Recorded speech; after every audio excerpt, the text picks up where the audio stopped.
मेरा नाम राजपाल सिंह और मैं श्रीनिवासपुरी वार्ड से निगम पार्षद हूँ। 60 साल के इतिहास में कॉरपोरेशन का काम, निगम का काम जो होता है, मैंने उसको बदलने का काम किया। खाली नाली खड़ंजा तक हमारा काम ना रहे। हमने किया कि लोगों को दूषित वातावरण ना मिले।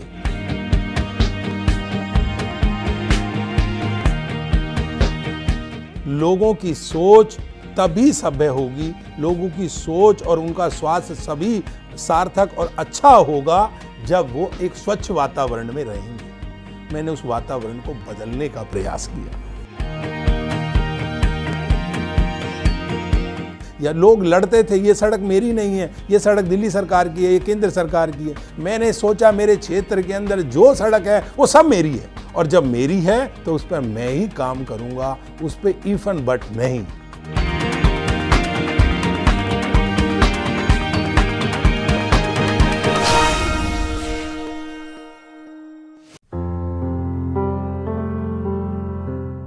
मैं मूल रूप से गढ़ी गांव का निवासी हूं और मेरी शिक्षा प्राथमिक जो है गढ़ी गांव के दिल्ली नगर निगम के प्राथमिक विद्यालय से आरंभ हुई।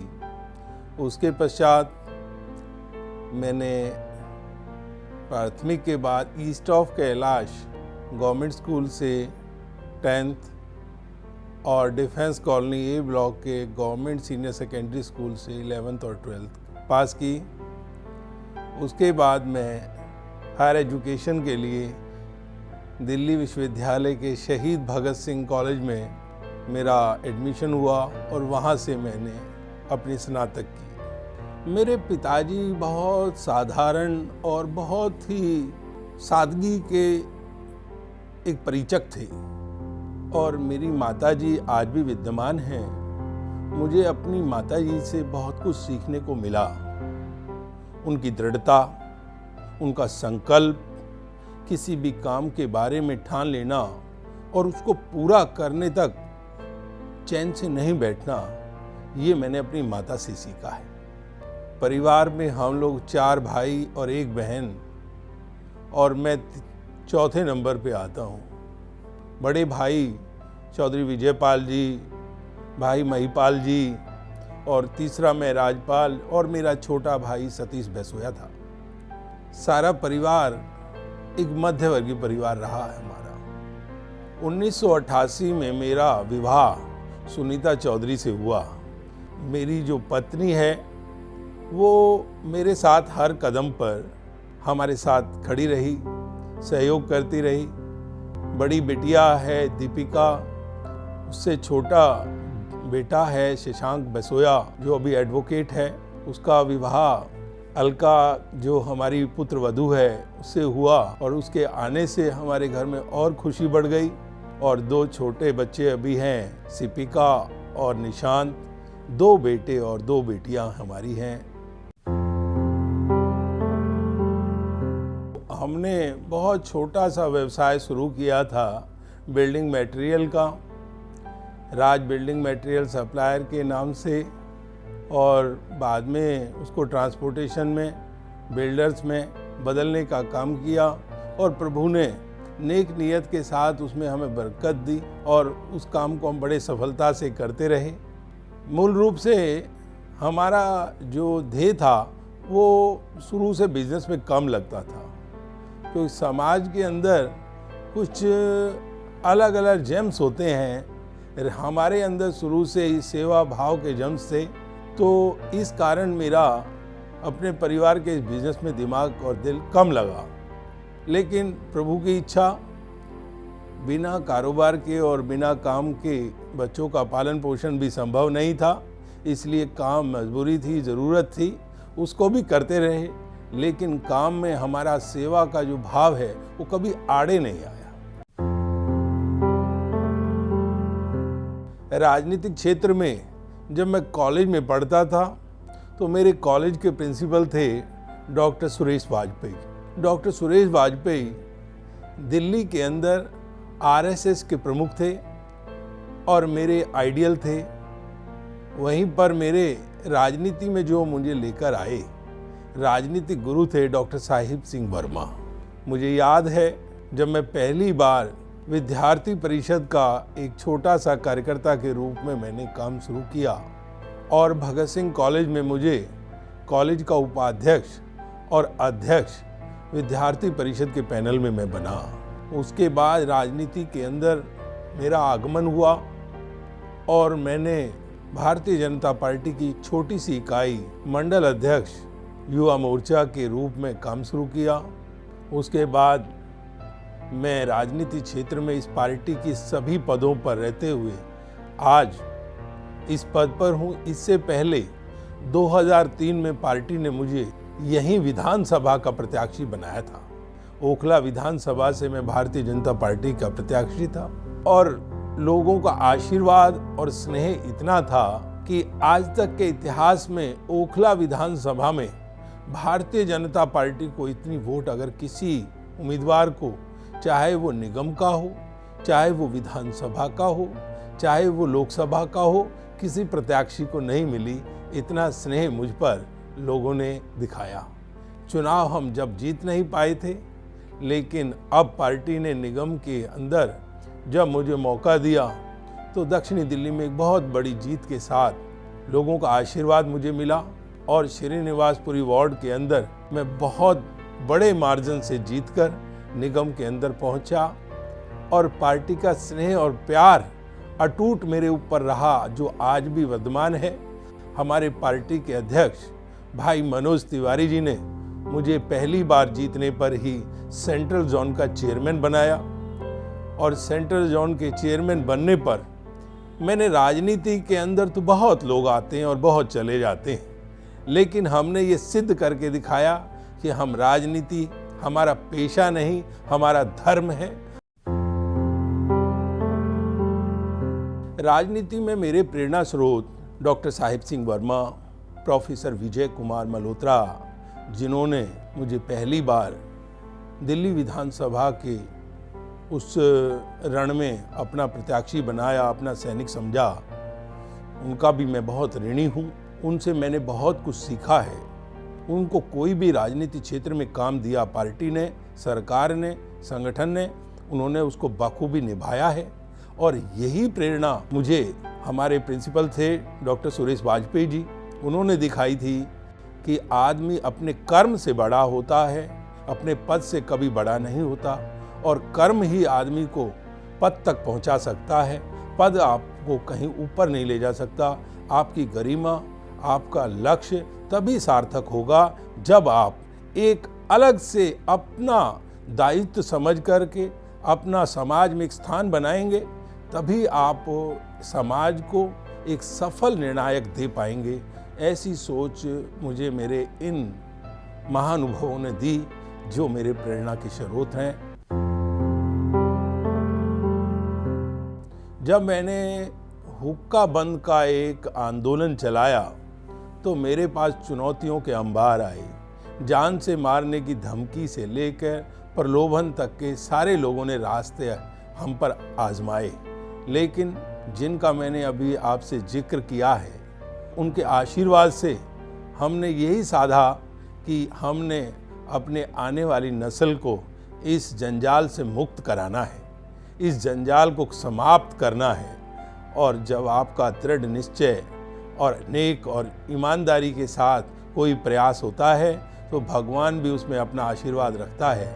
आज दिल्ली के अंदर हुक्काओं का जैसे हमने विनाश किया है इस लड़ाई में, ऐसे ही हमने हर भी चुनौती को कबूल किया है और उसको पूरा करने का हमने हर भरकस प्रयत्न करके उसको समाप्त किया चुनौती को। इसी प्रकार की चुनौती जीवन में आती जाती रहती है। रूपेश की हत्या में भी हमने उसके परिवार को 11 लाख रुपए की आर्थिक सहायता देकर गढ़ी गांव की तरफ से उस परिवार को पुनः खड़ा होने का मौका दिया है। 2003 के बाद जब हम राजनीतिक क्षेत्र में बहुत ज़्यादा सक्रिय थे तो मुझे याद है आज देश के जो वित्त मंत्री हैं माननीय श्री अरुण जेटली जी, मैं उनसे बहुत कुछ सीखता था। उनके सभी आर्टिकल्स, उनके भाषण मैं सब पढ़ता था। मैंने उनसे सीखा कि आदमी की सोच तभी सार्थक होती है कि आप उस विषय को गंभीरता से लें, उस विषय के बारे में आप पूरा अध्ययन करें और आप तब बात करें जब आपको उसके बारे में पूरी जानकारी हो। आप ऐसे ही किसी बारे में कोई बात करने लगेंगे अधूरी, तो आपका अपना वजन तो समाप्त होगा ही होगा, आपके शब्दों का भी वजन समाप्त हो जाएगा और आपकी गरिमा भी गिरेगी। इसलिए आप किसी भी विषय को उठाएं, किसी भी विषय पर आप बात करें या किसी विषय को आप सार्थक करने का प्रयास करें, उसके बारे में गंभीरता से, गहराई से अध्ययन करें। और जब अध्ययन करके कोई चीज़ आप करते हैं तो आप मजबूती के साथ उसको रखने का प्रयास करते हैं, मजबूती के साथ रखते हैं, और जब मजबूती के साथ रखते हैं तो वो सार्थक होता है। सक्सेस मंत्रा मेरा एक ही है, नेक नियत, नेकी और आपका दृढ़ विश्वास कि आपने जो कार्य करना है ईमानदारी के साथ और एक लक्ष्य के रूप में करना है, तभी लक्ष्य सार्थक होगा कि जब आप उसमें नेकी इन्वॉल्व रखेंगे। ये ऐसी सोच किस में है? आरएसएस के कार्यकर्ताओं में। जब गुजरात के अंदर भूकंप आया था तब डॉक्टर साहेब सिंह वर्मा अपनी टीम के साथ, जिसमें मैं भी शामिल था, दुधई के अंदर एक गांव बसाने चला गए थे। हमने 90 दिन के अंदर एक इतना खूबसूरत, एक सभ्य गांव जिसके अंदर संपन्न सुविधाएं हों, वो बना करके लोगों को समर्पित कर दिया था। ये समर्पण भाव किस में है? उन्होंने गुजरात से चुनाव नहीं लड़ना था। आंध्र प्रदेश में जब चक्रवात आया था तो उस गांव को उजाड़ दिया था। हमने वहाँ रात और दिन रह करके 23 दिन में उसको नया जीवन उस गांव को देने का काम किया था। हमें क्या था? आंध्र हो, गुजरात हो या पंजाब हो, सब इस देश की माटी है और इस देश का बच्चा बच्चा राम है। ऐसी सोच हमारी है। मैं अपने स्वास्थ्य के प्रति बहुत सजग हूँ। 6 बजे मैं श्री फोर्ट स्पोर्ट्स कॉम्प्लेक्स में पहुँच जाता हूँ। वहाँ पर करीब 6 किलोमीटर का वॉक करने के बाद, छोटी मोटी एक्सरसाइज करने के बाद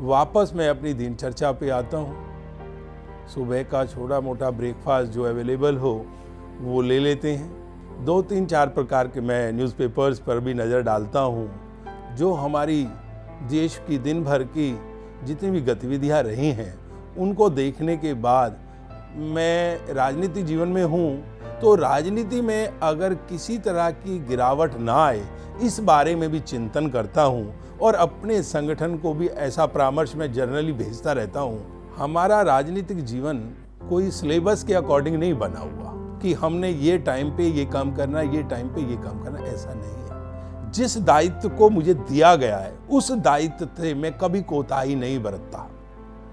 मैं रात्रि में ठीक 10 बजे मुझे सोने की आदत है, लेकिन जब शादी विवाहों का, महोत्सवों का समय रहता है तो उस समय जरूर 1-2 बज जाता है। एक दिन में 8-8, 10-10 शादियाँ होती हैं और मेरा भी भाव रहता है कि मेरे क्षेत्र की कोई बच्ची है, बिटिया है या बेटा है, तो मैं भी उसकी खुशी में शामिल हूँ और उस परिवार का सदस्य और अंग बनूँ। ये मेरे मन के भाव रहते हैं। तो ये हमारा दिनचर्या का रहता है और मैं बहुत साधारण जीवन जीने में विश्वास करता हूँ।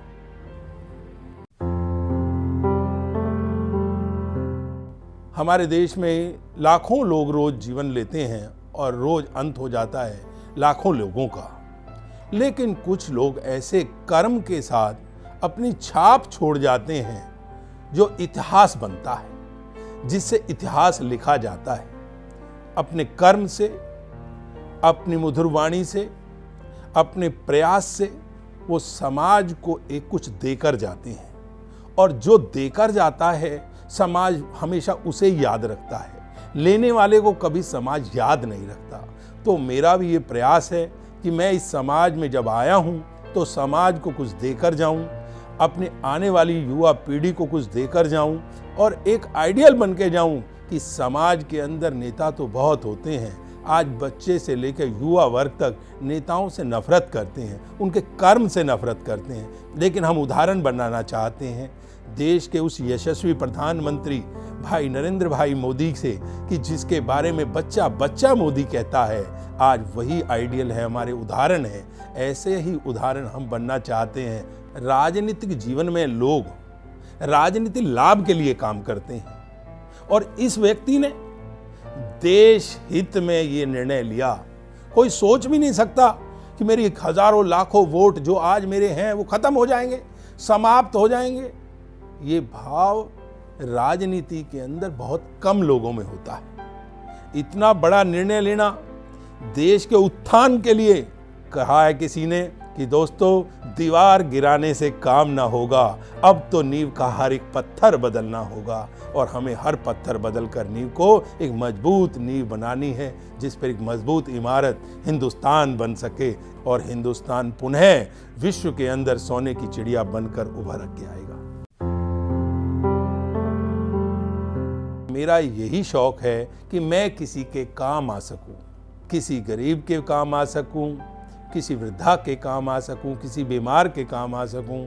मेरा परिवार का सदस्य वो नहीं कि जो मेरे पिता से, मेरे दादाजी से ही है जुड़ा हुआ है। जो मेरे क्षेत्र से है वो ही मेरे परिवार का सदस्य है और मेरा क्षेत्र पूरा है, दिल्ली है। इसलिए मेरी सेवा भाव लोगों में निरंतर रहती है। मेरा शौक है कि कभी अनाथालय में जाकर के भोजन कर लेता हूँ, कभी वृद्धाओं के बीच में चला जाता हूँ और कभी उनके बीच में रात भी गुजार लेता हूँ। ये मेरा शौक है। मैं एक धार्मिक प्रवृत्ति का व्यक्ति हूँ। भगवान में मेरी अटूट श्रद्धा है। भगवान के प्रति मैं नतमस्तक हूँ और मेरा सबसे ज़्यादा कर्म में विश्वास है। अच्छा कर्म करने पर ही आपको अच्छे फल की अपेक्षा करनी चाहिए, ये ऐसा मेरा विश्वास है। और धर्म किसी एक जाति विशेष का नहीं होता। धर्म होता है हर दूसरे का, मजहब किसी का भी हो, लेकिन उसके प्रति श्रद्धा हो, उसका भाव हो, वो उस भाव से दूसरे को अपना बना सके, ऐसा मेरा मानना है। हम हिंदुस्तान के वासी हैं, हिंदुस्तान के नागरिक, चाहे वो हिंदू हो, मुसलमान हो, सिख हो, ईसाई हो, उसका सबसे बड़ा धर्म हिंदुस्तान है कि वो हिंदुस्तान की मर्यादा को, मान को, सम्मान को ऊंचा रखे, उसे गिराए ना। और वैसे मैं स्नातक हूँ, सनातन धर्म में विश्वास करता हूँ। सबको साथ लेने में, सबको साथ जोड़ने में हमारा विश्वास है। सपोर्ट जो है परिवार का होता है, गुरुओं का होता है, राजनीतिक जीवन में भी गुरुओं का ही होता है। आज हमारे संगठन के अंदर बहुत तेजस्वी और तपस्वी लोग हैं जिनसे हमें सीखने को मिलता है निरंतर, और ये सीख ही हमें आगे प्रेरणा देती है। इंडियन स्टोरी व्यूज़ को तो मैं दिल से धन्यवाद भी देता हूँ कि आप जन जन तक, लोगों की जन भावनाओं को एक दूसरे तक पहुँचा रहे हैं। इसके लिए मैं आपको और आपके साथियों को नमन करता हूँ, सैल्यूट करता हूँ। मैं अपील करता हूँ देशवासियों से कि देश सर्वोपरि है। अगर देश की जड़ें मजबूत हैं, हमारा राष्ट्र मजबूत है, तो हम भी सुरक्षित हैं और हम भी मजबूत हैं। मेरी यही आपसे एक अनुरोध है कि अपने समाज को अगर कुछ देना ही चाहते हो तो एक स्वच्छ वातावरण, एक स्वच्छ राजनीतिक और एक स्वच्छता का स्वरूप दीजिए, जो आपको एक आपके आने वाली नस्ल को भी एक नया संदेश देगा, नई शान और नई आन देगा। धन्यवाद।